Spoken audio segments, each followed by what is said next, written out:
მოგესალმებით, ეთერშია გურიის ახალი ამბები სტუდიაში თქვენთვის ნინო ვაშალომიძე მუშაობს. დღეს მოსამართლე თამარ მჭედლიშვილმა მასწავლებელსა და სინდისის პატიმარს ნინო დათაშვილს აყვეთი ღონისძიება პატიმრობა 5,000 ლარიანი გირაოთი შეუცვალა. ნინო დათაშვილს აღნიშნული გირაო რიგითმა მოქალაქეებმა ზუსტად 10 წუთში შეუგროვა. მჭედლიშვილმა გადაწყვეტილება პროკურატურის შუამდგომლობის საფუძველზე გააკეთა. ნინო დათაშვილი განაჩენის გამოცხადებამდე თავისუფალი იქნება. მან საპატიმრო უკვე დატოვა. როგორც ბრალდების მხარისთვის გახდა ცნობილი, ბრალდებულისთვის ჩატარებული სამედიცინო კვლევების შედეგად დადასტურებულია, რომ მას ესაჭიროება ქირურგიული ჩარევა და შემდგომი მკურნალობა. ადვოკატისა და ოჯახის ინფორმაციით ნინო დათაშვილს ხერხემლის პრობლემის გამო სასწრაფოდ 2 ოპერაცია ესაჭიროება. შეგახსენებთ, რომ პროკურატურა მას სასამართლოს მანდატურებზე ფიზიკურ ძალადობას ედავება, როდესაც ქალს იგივე მანდატურები სასამართლოს შენობიდან ძალით აძევებდნენ. ისეთი იმ დაგვარად გაშეშებული, რომ ადვოკატები მონაცვლეობით ცდილობდით მისი მხედველობის არეალში მოხვედრას და კომუნიკაციას მასთან. მან ვერ შეძლო დოკუმენტებზე ხელმოწერა და პრაქტიკულად საუბარით საბოლოო ჯამში ამ მოცემულობის ფონზე, როდესაც პროკურატურა ასაბუთებს პატიმრობას, როგორც აღკვეთი ღონისძიების გამოყენების მიზანშეწონილებას და აუცილებლობას და ერთადერთი არგუმენტი არის ახალი დანაშაული ჩადენის საფრთხე, წარმოუდგენელია ნინო დადაშვილმა არა თუ ახალი დანაშაული ჩაიდინოს, არამედ ის დღეს რეალურად პროცესზეც კი ვერ მონაწილეობს. მე დიდი იმედი მაქვს, რომ თავად პროკურატურაც გადახედავს აღკვეთი ღონისძიების პატიმრობის მიზანშეწონილობის საკითხს. ქართული ოცნების ხელით გაუქმებული პარტიები სამართლებრივ ბრძოლას გააგრძელებენ. მას მმართველი პარტიის საკონსტიტუციო სარჩელი არაკონსტიტუციურად მიაჩნიათ. ნაციონალური მოძრაობა ახალი და ლელო მმართველი გუნდის მიერ ამ სამი ოპოზიციური პარტიის არაკონსტიტუციურად ცნობასა და აკრძალვის თაობაზე სარჩელს დიქტატურად აფასებენ. ნაციონალურ მოძრაობასა და პარტია ახლებში ამბობენ, რომ ამ ეტაპზე არ აქვთ გადაწყვეტილი ეყოლებათ თუ არა იურისტი მოპასუხის სახით, თუმცა ზუსტად იციან, რომ ქუჩის პროტესტს გააგრძელებენ. რაც შეეხება ლელოს, მათ პარტიების აკრძალვის საკითხი სასამართლოში უკვე გაასაჩივრეს. ამ პროცესს ისინი დაასრულებენ. ეს არის მათი რუსული დავალება. ეს ჯერ კიდევ 2024 წელს ივანიშვილმა დაანონსა თუ არ ვცდები 29 აპრილს, როდესაც დიდი მიტინგი ჩაატარეს ქართული ოცნების. მაშინ და ბუნებრივია ამ პროცესს ისინი შეეცდებიან, რომ ბოლომდე მიიყვანონ, მაგრამ თავად ეს პროცესი აუცილებლად გასაჩივრდება ევროსასამართლოში. ევროსასამართლოს პრაქტიკა და არგუმენტები ცალსახად არის ჩვენ სასარგებლოდ. ოცნების ლოგიკის ამოხსნა არის ფაქტობრივად შეუძლებელი. ჩვენთვის გაუგებარია ყველა ის არგუმენტი და არგუმენტიც გუშინ ბატონი პაპუაშვილისგან მოვისმენთ. განსაკუთრებით ეს ეხება ლელოს. საერთოდ ვერ ხსნით, რატომ მოხდა ლელო ამ ეგრეთ წოდებულ ასაგრძელ პარტიათა სიაში და რა თქმა უნდა ჩვენი მხარდაჭერა ლელოს. რაც შეეხება ნაციონალურ მოძრაობას და მის განაყოფებს, თქვენ იცით ჩვენი პოზიცია, რომ თუ პარტია იმსახურებს დამარცხებას, პირველ რიგში ეს პარტია უნდა დაამარცხო არჩევნებით და პოლიტიკური გზებით და ზოგადად აკრძალვა ეს არც ერთ შემთხვევაში არ ჩაითვლება კონსტიტუციურ ნაბიჯად. ჩვენი ბრძოლა როგორც კონსტიტუციური სამართლებრივი, ასევე პოლიტიკური გაგრძელდება, ვინაიდან პარტიები არ ცვლიან რეჟიმებს. რეჟიმებს ცვლის ხალხი, პარტიები ამისთვის არის ინსტრუმენტი და ვინაიდან დემოკრატიულ ინსტრუმენტებზე ბიძინა ივანიშვილი უარს ამბობს, ჩვენ მათ შორის გამოვიყენებთ ქუჩის ინსტრუმენტს. ვიბრძოლეთ ბოლომდე, გამარჯვებამდე, რეჟიმს დავანიშნებთ ახალ და სამართლიან არჩევნებს. პარტიების აკრძალვას აქვს კონკრეტული მიზანი, რომ მოიშორონ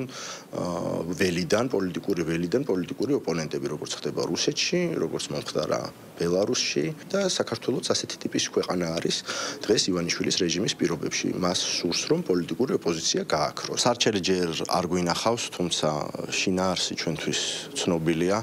შეუძლებელია სამართლებრივად იყოს ის დასაბუთებული, გამომდინარე იქიდან, რომ ეყრდნობა არაკონსტიტუციურ ნორმებს. ქართულ პოლიტიკაში არ უნდა იყოს ესეთი პოლიტიკური ძალა, რომელიც ხელისუფლებაში ყოფნის დროსაც და ოპოზიციაში ყოფნის დროსაც აზიანებს ქვეყანას და ამისი მტკიცებულებები არსებობს უამრავი, მათ შორის უკვე საჯაროდ 6 თვის განმავლობაში საგამოძიებო კომისიაზე, რაც მოძრაობა თავისი ფილიალებით არ უნდა არსებობდეს, რაც იქნება იმის საშუალება ქართულ პოლიტიკაში, რომ ბოლოს და ბოლოს ოპოზიციაშიც არსებობდნენ ისეთი ძალები, რომლებიც შეიძლება კრიტიკულად იყვნენ განწყობილი ხელისუფლების მიმართ, მაგრამ არ აზიანებდნენ ქვეყანას.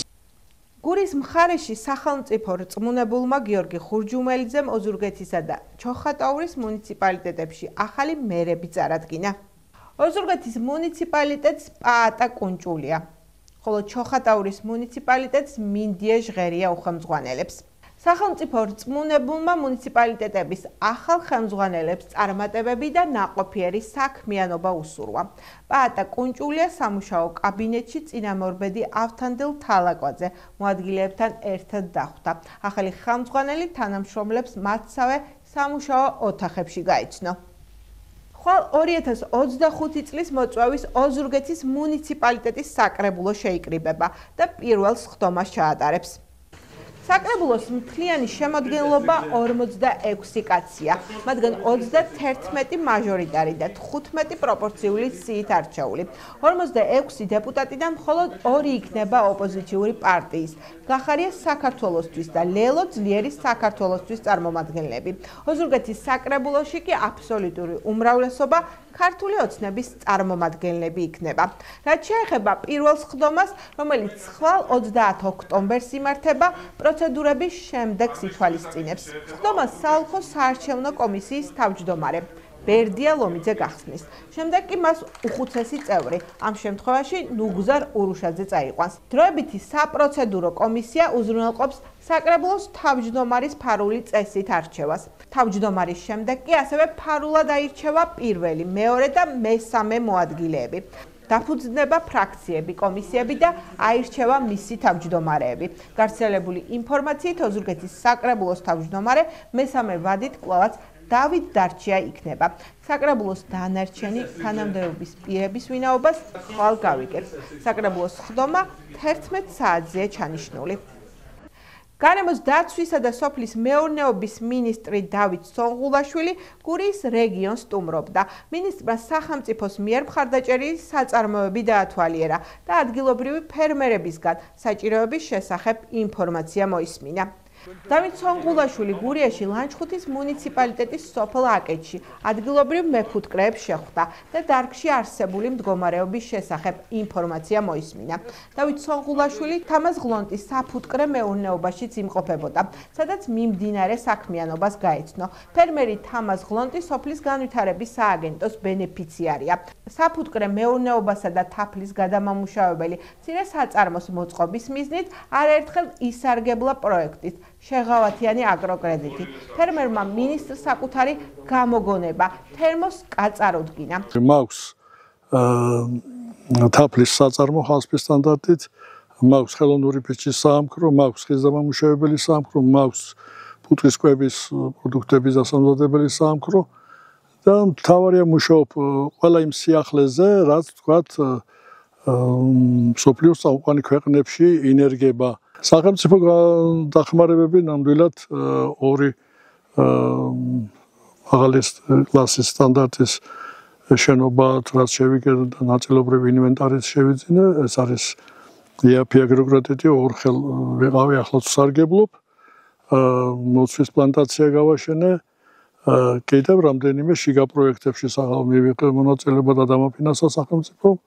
ვებულობ ასევე საერთაშორისო და უცხოურ პროექტებში მონაწილეობას და მრავალზეც გამარჯვებული ვარ. მინისტრი დავით სონღულაშვილი ასევე ქალაქ ოზურგეთში კომპანიის Green Gold-ი თანამედროვე სტანდარტებით აღჭურვილ ჩაის გადამამუშავებელ საწარმოში წარმოების პროცესს გაეცნო. შპს Green Gold-ი სოფლის განვითარების სააგენტოს ბენეფიციარია. ჩაის საწარმოს შექმნისა და განვითარების ეტაპზე კომპანიამ მიიღო საგრანტო თანადაფინანსება, გადამამუშავებელი და შემნახველი საწარმოების თანადაფინანსების და რამდენჯერმე ისარგებლა პროექტით შეღავათიანი აგროკრედიტი. კომპანიაში ჩაის პლანტაციების რეაბილიტაციის სახელმწიფო პროგრამის ფარგლებში 28 ჰექტარი ჩაის პლანტაციის რეაბილიტაციისთვის მიღებული აქვს სახელმწიფო თანადაფინანსება. ჩაის გადამამუშავებელი საწარმო სეზონზე 65 ტონა ჩაის ფოთოლს გადაამუშავებს. პროდუქციის რეალიზაცია ხდება როგორც ადგილობრივ, ასევე საერთაშორისო ბაზარზე. გადამამუშავებელ საწარმოში 15 ადამიანია დასაქმებული. კომპანია Green Gold-მა რამოდენიმე წლის წინ აღადგინა ჩაის ფართობები, ასე ვთქვათ, გაველურული ფართობები დაახლოებით 2017 წელს 3 წლის შემდეგ გავაკეთეთ საწარმო, ჩაის გადამამუშავებელი საწარმო, ვისარგებლეთ შეღავათიანი აგროკრედიტით და ასევე სახელმწიფო გრანტით. შევიძინეთ ახალი დანადგარები, ჩამოვიყვანეთ სპეციალისტები და დავნეგეთ ახალი ტექნოლოგიები. დღეს უკვე კომპანიას აქვს შესაძლებლობა დაახლოებით 10 ტონა მზაპროდუქცია აწარმოოს და გაყიდოს, ძირითადად ჩვენი ბაზარი არის ევროპის ბაზარი.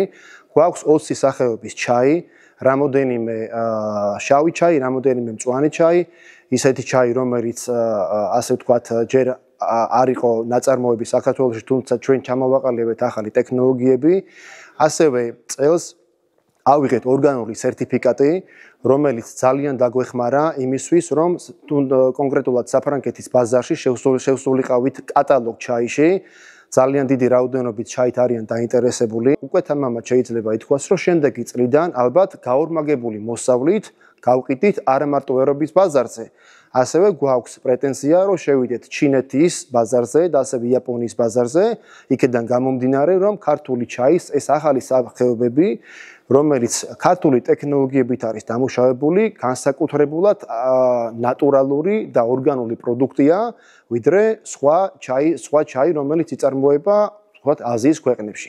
ვაგრძელებთ რეგიონებში ვიზიტს, განსაკუთრებულად მნიშვნელოვანი არის კიდევ ერთხელ მინდა ხაზგასმით აღვნიშნო ფერმერებთან შეხვედრები რეგიონებში ადგილზე გაცნობა იმ პრობლემების საჭიროების, რომელიც მათ აქვთ, რადგან პირდაპირ იყოს ასახული იმ პროგრამებში, რომელსაც სახელმწიფო სთავაზობს ფერმერებს სხვადასხვა პროგრამებიდან გამომდინარე, განსაკუთრებულად მნიშვნელოვანი არის, რომ შეიქმნას არა მხოლოდ პირველადი წარმოებები, არამედ პირველადი პროდუქციის წარმოება, არამედ გადამამუშავებელი წარმოებები, რადგან ეს ხელს უწყობს რეგიონებში რეგიონული ეკონომიკის გაძლიერებას, რაც ცალსახად არის ფუნდამენტი იმის, რომ ქვეყნის ეკონომიკა კიდევ უფრო მეტად გაძლიერდეს.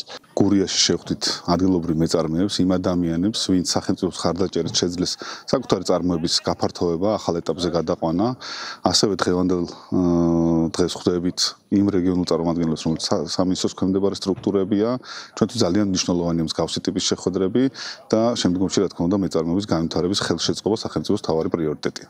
ოზურგეთის ნომერ 4 საჯარო სკოლის მოსწავლეებმა პედაგოგის დალი რუსიაშვილის თაოსნობით პროექტი ნორჩი ისტორიკოსების ფარგლებში ვაშნარში მინი ექსპედიცია მოაწყვეს. ნომერ 4 საჯარო სკოლის მოსწავლეებმა ოზურგეთის მუნიციპალიტეტის სამუზეუმო გაერთიანების კურატორების მარიკა ხლონტისა და მანანა მემარნიშვილის ჩართულობით ვაშნარის ნაქალაქარის გათხრებში მოხალისედ მონაწილეობა მიიღეს. ადგილზე ვაშნარის ნაქალაქარზე იმყოფებოდა არქეოლოგი, ვაშნარის ექსპედიციის ხელმძღვანელი მერაბ ძნელაძე და ბავშვებს ვაშნარის ნაქალაქარის საინტერესო დეტალები მოუთხრა. არასრულწლოვნით ვაჭრობის, პროსტიტუციისთვის ფართის გადაცემისა და პროსტიტუციისთვის ხელშეწყობის ბრალდებით დაკავებულ პირს პროკურატურამ ბრალი უკვე წარუდგინა. დაკავებული 1997 წელს დაბადებული მამაკაცი.